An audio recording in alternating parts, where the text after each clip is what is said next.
Сайн байцгаана үзэгчдээ та бүхэндээ энэ өдрийн мэндийг хүргэе. Монголын мэдээ сууг Монголын хөл бөмбөгийн 2016 оны шилдэгүүдийг тодруулах Алтан бөмбөг ёслолын ажиллагааг сурвалжилж байна. За энэхүү үйл ажиллагаа 12 дугаар сарын 12-ны өдөр болсон. Энэ өдөр Монголын хөл бөмбөгийн 2016 оны бүхэл үйл ажиллагааг тайлан дүгнсэн бөгөөд хөл бөмбөгийн спортод болсон онцлог үйл явдлууд, мөн шилдэг тамирчид, шилдэг дасгалжуулагчид, шүүгчид гээд бүхий л шилдэгийн шилдэгүүдийг тодруулсан юм а.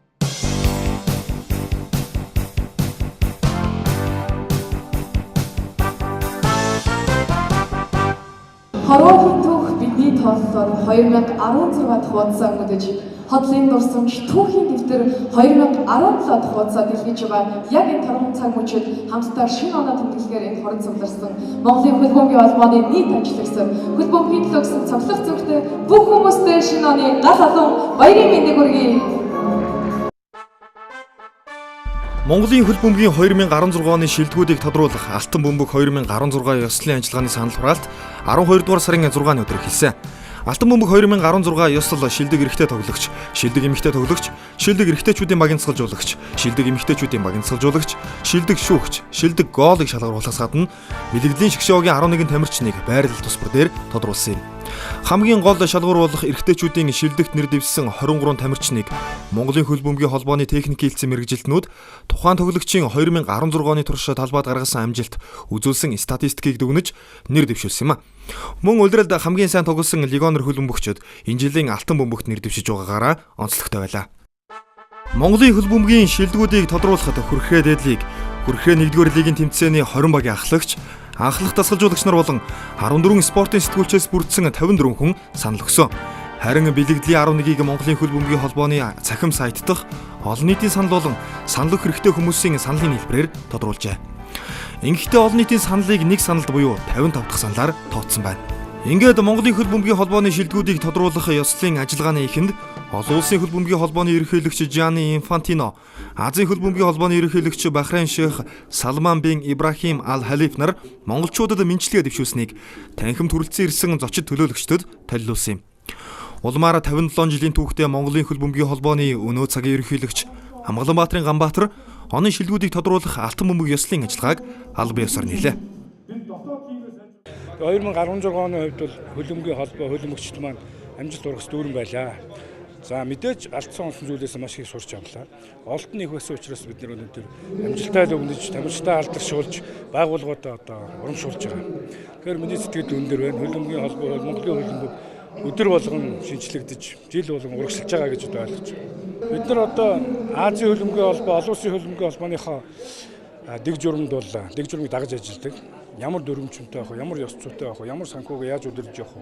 Яг энэ бүгдийг одоо жишгийн дагуу хийж байгаа учраас нэгдүгээр гишүүн холбооны хувьд бол одоо хангалттай гэсэн үгийг авч байгаа. Хоёрт нь олон улсын хөл бөмбөг бол Азийн хөл бөмбөгөөс явуулж байгаа төсөл хөтөлбөрүүдийг бид нар одоо миний дөрөв хэлэх гэсэн шилэн дансны зарчмаар олон нийтэд тайлагнаад ийм төсөл хөтөлбөрийг бид нэр хэрэгжүүллээ. Тухайлбал одоо талбайн гэрэлч гэх юм уу те жижиг талбайнууд орон нутагт гэх юм уу. Ингээд нээлттэй хор бүхэн тодорхой болов. Олон улсын хөл бөмбөгийн холбоо, Азийн хөл бөмбөгийн холбоо манайд бас үнэлгээ сайжирч байна л да. Харин холбооны бодлогоос гадна манай боловсон хүчин тамирчид амжилт гаргаад эхэлсэн. Хэдийгээр бид нар бол их юм хүлээж ирсэн чинь улсын шгшээ баг маань дэлхийн рейтингээ бас урагшлуулж чадсан шүү дээ. Тогтцсон байсан юм урагшаа явж байгаа гэдэг чинь өөрөө амжилт. Эзэн 8-0 хождог байсан юм тийм шүү дээ. Тим 0-оор хожигдлоо гэж ярьдаг гэсэн. Өнөөдөр 8-0-оор хожиж чадчихэв. Энэ бол амжилт. Дараа нь манай шүүгчид Азийн тавцанд гараад ирлээ. Олон улсын тавцанд гараад ирлээ. Тэгэхээр хөл бөмбөг ганцхан тоглогчдоос бүрддэггүй маа гэдгийг харуулж байна тийм ээ. Тэгэхээр хөл бөмбөгийн холбоо, байгууллага нөрөө сайн байх хэрэгтэй. Тамирчин шүүгчд нь сайн байх хэрэгтэй. Өшөө цаашаа бид нар салбар болгон тас тулж байгаа хөл бөмбөгт одоо хүчээ өгж байгаа болгон сайжраад явхад бол энэ өөр багийн спорт, бид гэдэг спорт хамтын ажиллагаа учраас жигэд одоо сайжрах боломжтой.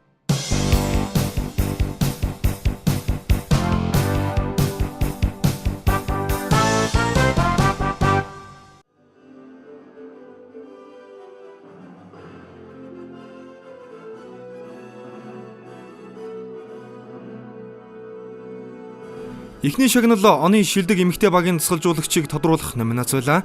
Энэ шагналд Монголын Тэмүүлэл клубын дасгалжуулагч Ганболд, Харвис клубын дасгалжуулагч Банзрагч, Дэрэн клубын дасгалжуулагч Эрдэнэбат нар хамгийн олон санал аваад байсан юм. Монголын эмэгтэйчүүдийн хөл бөмбөгийн хөгжилд үнэтэй хувь нэмэр оруулж байгаа эдгээр 3 эрхмээс Харвис клубын эмэгтэйчүүдийн баг болон өсвөрийн багийн дасгалжуулагч Банзрагч оны шилдгээр тодорсон. Түүний удирдсан Арвис клубын Октийн баг эмэгтэйчүүдийн улсын аварга шалгаруулах тэмцээний хүрэл медалийн төлөөх тоглолтод харамсалтайгаар ялагдаж 4-р байр эзэлсэн ч Монголын хөлбөмбөгийн холбооноос зохион байгуулдаг эмэгтэй хөлбөмбөгчдийн хамгийн том тэмцээн эмэгтэйчүүдийн лигийн аварга шалгаруулах тэмцээний аваргын цомыг хүртэж чадсан юм. Шилдэг эмэгтэй дасгалжуулагчаар ил баатарч байна. Хоёрын баатарч Түүнд энэхүү нэр хүндтэй шагналыг Монголын хөлбөмбөгийн холбооны албан ёсны түнш 10 унц компани гүйцэтгэх захирал хоригл гардуулах юм. Энэ онд манай 11 насны охтууд маань улсын аварга болсон, 13 насны охтууд маань улсын аваргын хүрэл медаль, эмэгтэйчүүдийн баг маань лигийн аварга болсон амжилтаар авлаа.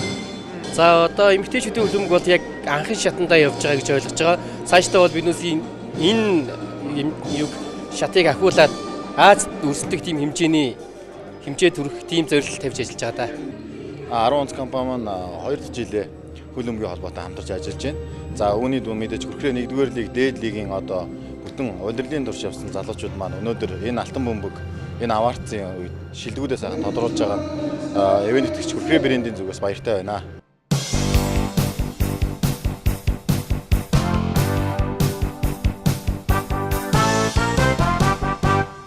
Хөлбөмбөгийн шилдэгүүдийг тодруулах 2 дахь номинацийг эзлээд өгөх боллоо. Дараагийн шагнал оны шилдэг эрэгтэй дасгалжуулагчид очих байлаа. Хоромхон клубын дасгалжуулагч Бүрвсөх, Хангарт клубын дасгалжуулагч Отхон Баяр, Эрчим клубын дасгалжуулагч Баттулга нар энэ номинацид хамгийн олон саналыг авсан байна.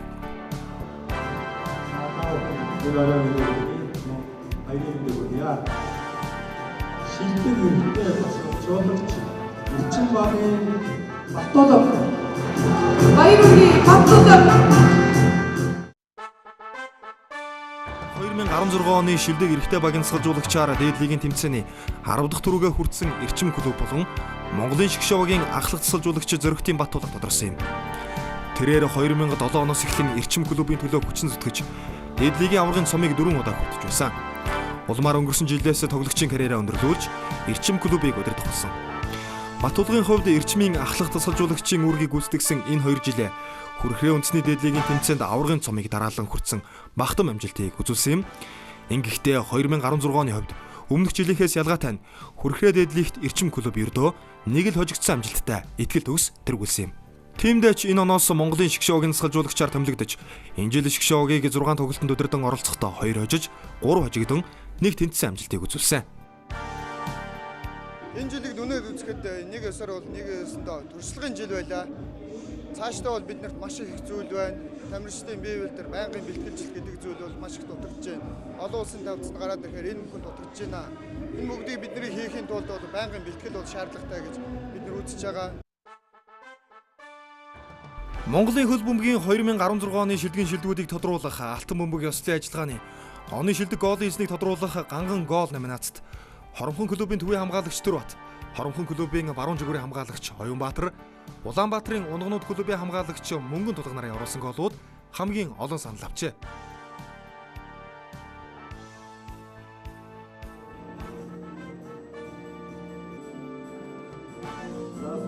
Тэгээд ганган гол шагналыг Хоромхон багийн хамгаалагч Төрбат. Хоромхон клубын төвийн хамгаалагч Төрбатын өөрийнхөө төрсөн өдрөөр хийсэн голын дунд оны шилдэг ганган гол алтан бөмбөгийн эзэн тодруулж байгаамаа. Баяр хүргэе.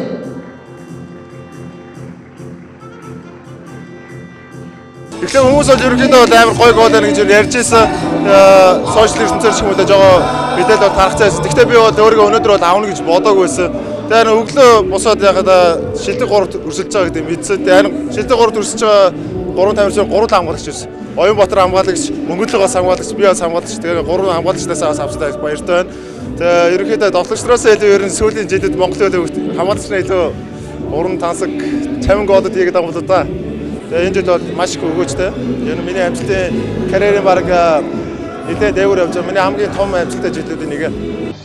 2016 оны хүрхрээ дээд лигийн тэмцээний тоглолтуудад орсон нийт 363 голоос хамгийн шилдэг голын эзэн болж удаах алтан бөмбөг шагналыг Хоромхон клубын төвийн хамгаалагч Дагнагийн Төрбат хүртсэн. Түүний унаж татан зохиод хаалганд оруулсан энэ гол хүрхрээ лигийг чимсэн гомсог гол байсан юм. Түрбат энэ голыг өөрийн 23 насны төрсөн өдрийн баяраараа Шинэ Монгол Баян гол клубын хаалганд оруулсан юм.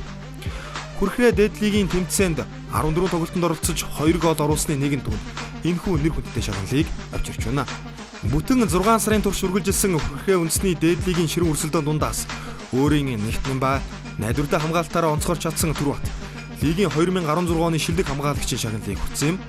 Клубийнхээ төдийгүй Монголын шгшөөгийн гарааны сонголт болж хамгаалтын шугамны салшгүй нэг хэсэг болсон 23 настай тоглогч Түрбат өнгөрсөн жилийн 11-р сард Малайз улсад зохиогдсон AFC Solidarity Cup 2016 тэмцээнээс эхлээд шгшөөгийн ахлагчийн үргийг гүйцэтгэн тоглох болсон.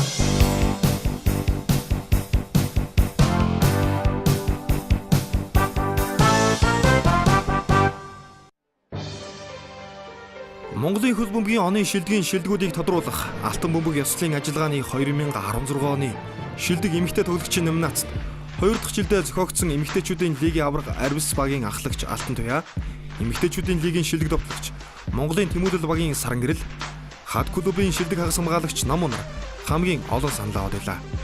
Тэднээс 2016 оны шилдэг эмэгтэй тоглогчоор эмэгтэйчүүдийн лигийн аварга Арвис багийн ахлагч Алтан Туяа шилдэгээр тодорлоо. Түүний хувьд энэ оны улсын аварга шалгаруулах тэмцээнд 9 гол, лигийн аварга шалгаруулах тэмцээнд 6 голыг оруулахын зэрэгцээ. Арвис клубын энэ он гаргасан амжилтуудын салшгүй хэсэг байсан юм. Алтан Туяа талбайд гарч тоглохоос гадна дасгалжуулагчийн хувьар Арвис клубын өсвөрийн тамирчдад мэддэг чаддаг бүхнээ зааж сургадаг байна. Жилд яг 4 удаа тэмцээн болдог. Заалны улсын аваргаас алтан медаль, заалны лигээс мөнгөн медаль, тэгээ гадаад албан лигээр гадаад албан улсын аваргаар 4-р лигээр алтан медаль авсан гэсэн бараг л 100% амжилттай гэж бодож байгаа шүү дээ.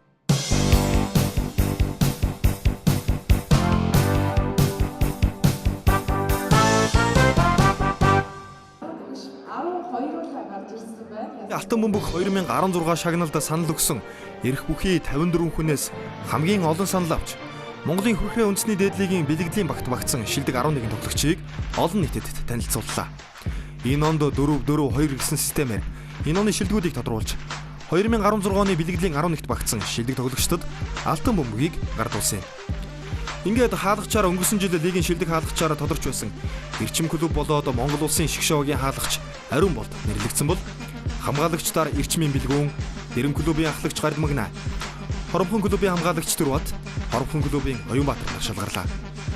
Бэлгэдлийн багийн хагас хамгаалагчдаар Эрчмийн Япон легионер Ишино Шута болон Хүрхрээ лигт 16 тоглолтод оролцохдоо 13 голыг оруулсан Эрчим клубын шилдэг хагас хамгаалагч Мөнх Эрдэнийн төгөлдөр Улаанбаатарын Унагнууд клубын провдорч өнгөрсөн жилийн Хүрхрээ лигийн шилдэг хагас хамгаалагч Алтан бөмбөг шагналын эзэн AFC Улаанбаатар багийн шилдэг хагас хамгаалагч Оюнбатын баяр жаргаларын шилдэгүүд нэрлэгдсэн. Харин 2016 оны мөрөөдлийн багийн товтлогчдоор 2015 оны Хүрхрээ лигийн шилдэг товтлогч энэ үлрэл Хүрхрээ лигт 16 тоглолтод оролцохдоо 13 голыг өөрийн нэр дээрээ бүртгүүлсэн Хоромхон клубын Наран болд болон энэ жилийн лигийн мэрэгэн бууч Хангарт клубын шилдэг товтлогч Мижид Дорж нар тодорхосноор энэ оны бэлгэдлийн багийн 11 тамирчин бүрдсэн юм. Энэ жилээс гадаадын иргэншилтэй легионер тоглогчид алтан бөмбөг шагналд нэр дэвшиж байгаа нь онцлогтой. Эрчим клубын Япон легионер Ишино Шута Хүрхрээ үндэсний дээдлигийн 18 төргийн тоглолтод бүгдд нь талбайд гарч шилдэг мэрэгэн буучин шагналын төлөө хүчтэй өрсөлдсөн ч Мижид Дорж түүний өмнө 1 голын илүүгээр бичигдсэн юм. Ишино Шута 18 тоглолтод 28 гол оруулсан нь Эрчим клубыг үндэсний дээдлигт 10 дахь төрөлхөд томоохон төлөвлөж болсон бөгөөд Япон легионерээ шилдэг 11-т багтаж чадлаа. Ийхүү 2016 оны бэлгэдлийн 11-т багтсан шилдэг тоглогчдод алтан бөмбөгийг нь гардуул өгсөн юм.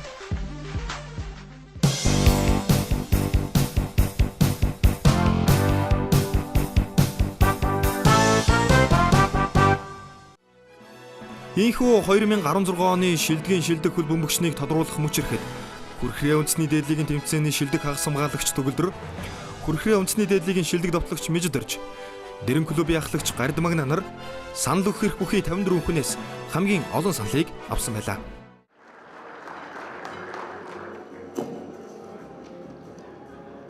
За би шилдэг тоглогчийг зарлая. Хангарт клубын тоглогч Мижид Дорж. Эдгээр 3 шилдэг хөл бөмбөгчнөөс Хангарт клубын товтлогч Оюнбаатарын Мижид Дорж 2016 оны шилдгийн шилдэг тоглогчоор тодорсон юм. Мижид оржийн хувьд 6 сарын турш үргэлжилсэн хүрхрээ үндэсний дээдлигийн тэмцээний 2016 оны улирал нэг ч тоглолт гүнжилгүй 18 тоглолтод бүгдд нь оролцож 29 гол оруулан дээдлигийн шилдэг товтлогчийн шагналыг хүртсэн. Түүнчлэн Хангард клубын хамтаараа хүрхрээ үндэсний дээдлигийн тэмцээнээс мөнгө медаль хүртэж Монголын хөл бөмбөгийн холбооны зэрэглэлийн томоохон тэмцээнүүдийн нэг болох холбооны цомын тэмцээнд төрүүлсэн юм. Хөдгөө 20 настай шилдэг товтлогч Оюнбаатарын Мижид орчин өнгөрсөн сард Малайз улсад болсон AFC Solidarity Cup 2016 тэмцээнд оролцсон. Монголын шгшөөгийн бүрэлдэхүүнд багтснаар эх орныхон шгшөөгийн бүрэлдэхүүнд анхудаа дутагдж 2 тоглолтод талбайд гарсан билээ.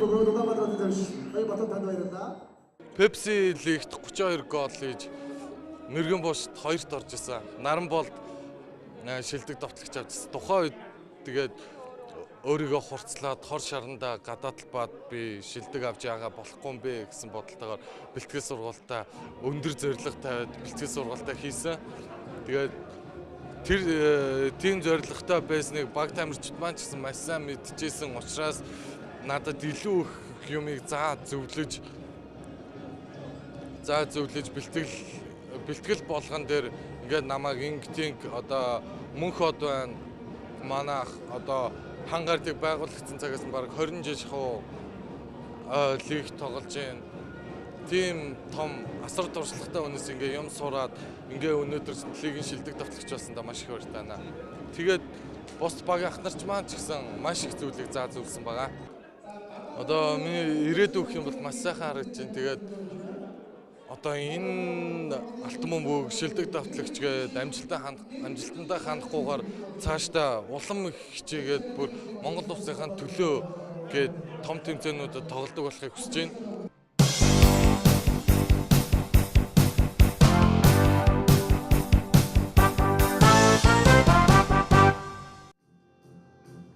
Алтан бөмбөг 2016 ёслолын ажиллагааны салшгүй нэг хэсэг болох Монголын хөл бөмбөгийн холбооны ерөнхийлөгчийн нэрмж чагналыг энэ жил Дорнод аймгийн хөл бөмбөгийн холбоо хүртлээ.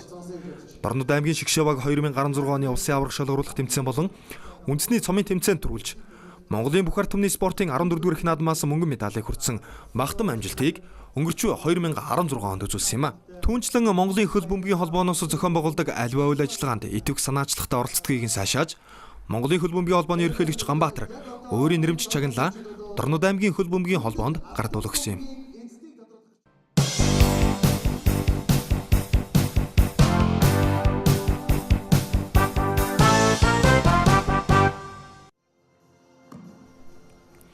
Алтан бөмбөг 2016 ёслолын ажиллагааны шагналууд үгээр дуссангүй. Монголын хөл бөмбөгийн холбооны ерөнхийлөгч Ганбаатар 20 жилийн түүхтэй Хангард клубт хүндэт алтан бөмбөг шагналыг гардуулагч энэ багийн үеийн зүтгэлтнүүд тамирчид багш дасгалжуулагч нарт хүндэтгэл үзүүлсэн. Хангард клубын 20 жилийн энэ онд тохиож байгаа бөгөөд өнгөрсөн хугацаанд дээдлигийн тэмцээнээс хасагдaltaгүй тасралтгүй 20 жил тоглохдоо Монголын хөл бөмбөгийн холбооны үндэсний дээдлигийн тэмцээнд 5 удаа, Монголын хөл бөмбөгийн холбооны цомын тэмцээнд 8 удаа төрүүлсэн амжилттай манай улсын шилдэг клубүүдийн нэг лээ. Манай Хангард спорт клубын хөл бөмбөгийн шгшөө баг анх үүсч өгснээ 20 жилээ болж байна. Энэ 20 жилийн бид нэр баггүй амжилт гаргалаа. Энэ жил манай дээдлиг, үндэсний цом, Pepsi лиг, бүх орд түмний спорткад, үндэсний 21 аймгийн үндэсний цом гэсэн 5 том тэмцээнээс 5 улангаас манайх медаль авлаа. Энэ бол бидний манай баг тамирчны маань 20 жилийн баярт бэлэг барьсан ба. Дээр нь бид нар 20 жилийн хугацаанд Монголын хөл бөмбөгийн лигийн тэмцээн болон өсвөр залуучууд тодорхой хэмжээний үнэгээрийн хувь нэмэр оруулсан лиг болон цомд дараад нь төрүүлж ирсэн. Энэ бүгд амжилтууд маань үеийн тоглогчид, үеийн дасгалжуулагч нар, удирдах зөвлөлийн гишүүд, багийн эзэд бүгдөөрийнх нь амжилттай байгаа. Та бүгдээ энэ 20 жилийн баярын мэнд хүргэе.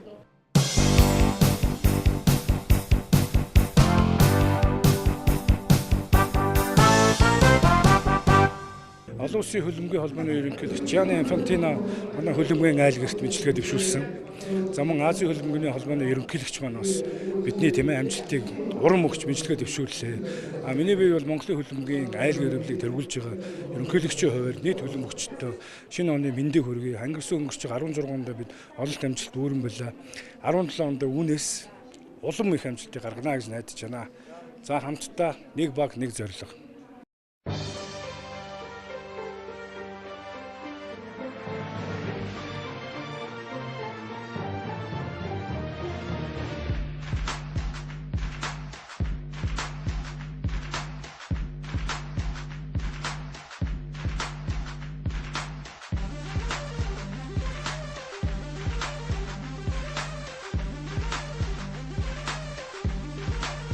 Эрхэм үзэгч та бүхэндээ Монголын мэдээ сувг 2016 оны Монголын хөлбөмбөгийн шилдэгүүдийг тодруулах алтан бөмбөгийн ёслолын ажиллагааг сурвалжлан үзүүллээ. Нэвтрүүлгийг маань хүлээн авч үзсэн та бүхэндээ баярлалаа.